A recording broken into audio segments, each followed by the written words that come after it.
de um modo geral, as pessoas não aceitam essa ideia da mistura entre a política e a religião. As pessoas sempre dizem que uma coisa não se mistura com outra. Mas eu ouso dizer que isso faz parte da grande ignorância da humanidade, tá certo?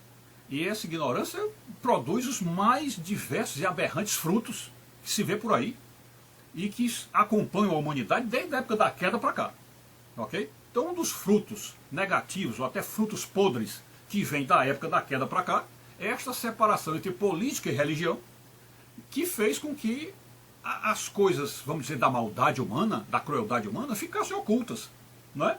Porque quem vai acentuar, quem vai, vamos dizer assim, enfatizar, sinalizar bem, deixar bem claro a maldade humana é a política, tá certo? Claro que a religião faz isso, mas o que vem e ataca diretamente a vida de cada pessoa no dia a dia é a religião, aliás, é a política, porque a religião, ela por estar dentro de uma área espiritual, ela aborda assuntos de muita espiritualidade, muita transcendência, e aí na espiritualidade, como as pessoas não veem o transcendente, não veem a espiritualidade, então aquelas críticas podem geralmente entrar por um ouvido e sair pelo outro, não é? Então é como aquele pregador que chega na igreja e diz, porque dos seus pecados, você vai ter que pagar dos seus pecados. Aí a pessoa que está lá sentada ouvindo, pensa em pecados apenas como uma coisa, digamos assim, de só menos importância, e talvez sem relacionar isso com pecados graves, né? Graves de roubo, de corrupção, de estupro e coisas assim. A pessoa pensa num pecado como, sei lá, mentira, inveja, fofoca, essas coisas, né? Então, quer dizer, fica uma coisa diluída, fica diluído. No caso da política, quando se fala das maldades, das crueldades humanas, essa maldade e crueldade atinge a todos, tanto do ponto de vista coletivo como individual. Então, quer dizer, a política, no mínimo, ela é um instrumento da divindade, um instrumento de Deus, para apontar os pecados individuais que destroem a sociedade e os pecados da sociedade que destroem o indivíduo. Então, você falar de religião e não abordar política, eu acho que posso dizer que é uma coisa até impossível. É impossível você falar de religião sem falar em política. Eu acho praticamente impossível. Mas digamos que seja possível falar só a religião e não falar a política. Mas você vai fazer uma pregação capenga, ou uma pregação, vamos dizer assim, aleijada, faltando uma parte, né? Falta uma parte da pregação. Porque o que adianta você chegar e dizer, o fulano ali é ladrão, e você não dizer que este ladrão fez uma quadrilha, a quadrilha tomou conta do país, e o país está se arrebentando porque a quadrilha está no poder. Entendeu?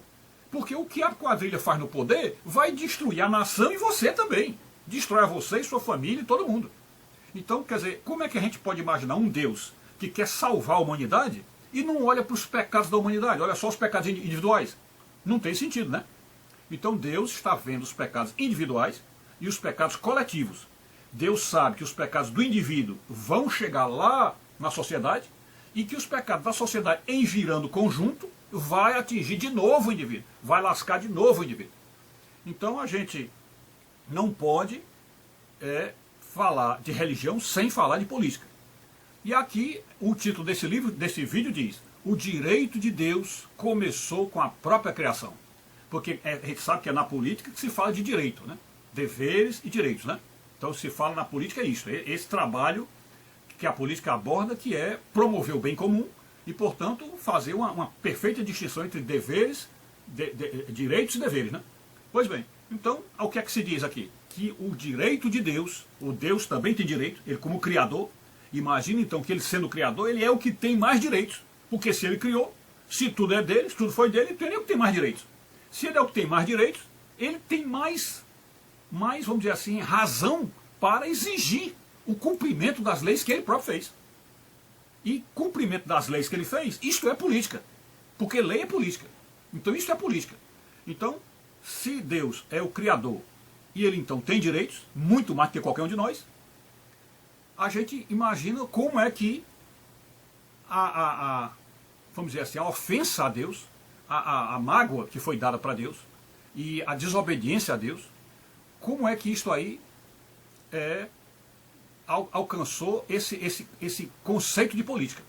Vou dar uma lida no primeiro cabeçalho do vídeo, para que a gente veja o que é que está sendo dito. A política já estava presente no Jardim do Éden. A política já estava presente no Jardim do Éden. Ou seja, desde antes da criação, a política já existia. Quando Deus usou de sua liberdade, da liberdade dele, veja que tudo isso são temas políticos. Deus usou da liberdade dele para garantir para ele o direito de guardar uma única fruta em seu armazém, por ser o proprietário original e final da terra onde foi plantada aquela fruta. Então, veja, Deus colocou o homem e a mulher, depois de criar a terra inteira, que portanto a terra é dele, propriedade dele, colocou a terra com um jardim enorme, e o direito que ele colocou, o direito dele, o único direito, era pedir ou exigir que numa única árvore não se tocasse. Ou seja, ele fez o jardim para que toda a humanidade pudesse tocar em todas as árvores, menos numa. Então, no momento que ele, como Criador, o dono de tudo e de todos, coloca como norma que uma única árvore não seja tocada, e alguém de nós, um de nós, vai e toca nessa árvore, essa pessoa fere o direito de Deus. Fere o direito de Deus. E ao ferir esse direito, ela promove a primeira injustiça. A primeira injustiça que houve foi essa aí. Foi quando Eva foi lá e tocou na árvore que Deus tinha proibido de alguém tocar. Então aí houve a primeira lei. Qual é a primeira lei? De que há uma árvore proibida de se tocar. E, portanto, essa primeira lei mostra já o caráter da política dentro do Jardim do Éden, lá desde o início. E no momento em que o ser humano desobedece a Deus e vai pegar nesta árvore que ele proibiu, essa pessoa, então, está indo contra a política de Deus e, portanto, sendo injusta. E esta injustiça é a ruptura ou a desobediência a um direito de Deus. Então, isso aí mostra o quê? Se desde o Éden, desde o paraíso, a política já existia e houve uma agressão a essa política, uma desobediência a essa política, que era de Deus pela justiça dele, ou seja, as pessoas romperam a justiça de Deus desde o começo, então como é que nós vamos falar do Evangelho? Como é que nós vamos falar da religião, da nossa religião para frente, a religião que foi surgindo a partir daí, que tempos depois, né, séculos depois, veio lá os 10 mandamentos, e os 10 mandamentos são uma prova definitiva de que realmente o comando de Deus é um comando político, e que o que ele quer de nós é política, que nós obedeçamos a ele. Portanto, essa obediência é uma obediência civil, no caso, né? Nós temos que obedecer os 10 mandamentos, tudo mostrando o quê? Que Deus organizou tudo com base nesta lei, é uma lei dele. E é uma lei que está não só antes da terra ser criada, como depois. Porque lá no paraíso, lá no céu, na glória de Deus, existe a disciplina e existe a lei. Portanto, o céu é um ambiente legalista, é um ambiente de lei, um ambiente de política, de justiça. Ao contrário do inferno, que é um ambiente de esculhambação, de libertinagem, onde se faz qualquer coisa, onde ninguém obedece ninguém. Está entendendo a diferença entre o céu e o inferno? Pois bem, então já que tudo isso vem mostrando desde o Gênesis para nós, desde o início da criação para nós, não é possível se pregar religião sem tocar em política. Porque a política, até de certo modo, antecede a religião.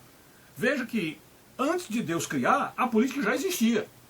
E, portanto, evidentemente, a partir do momento que o homem desobedece, o homem está rompendo com a política. Claro que ele também está rompendo com a religião, está rompendo com a divindade, está rompendo com tudo. Mas isso é um ato político. Você desobedecer a um Deus criador, que seria o rei da terra, você desobedecer ao rei é um ato político. Então é impossível a gente levar a religião à frente sem colocar a política no meio. É impossível. Eu acho que aí ficou claro que, dada essa desobediência e a ruptura da política de Deus desde o começo, que nós precisamos voltar a pontuar isso. Pontuar o que nas nossas pregações de hoje, dizer assim, olha, você está em desobediência a Deus.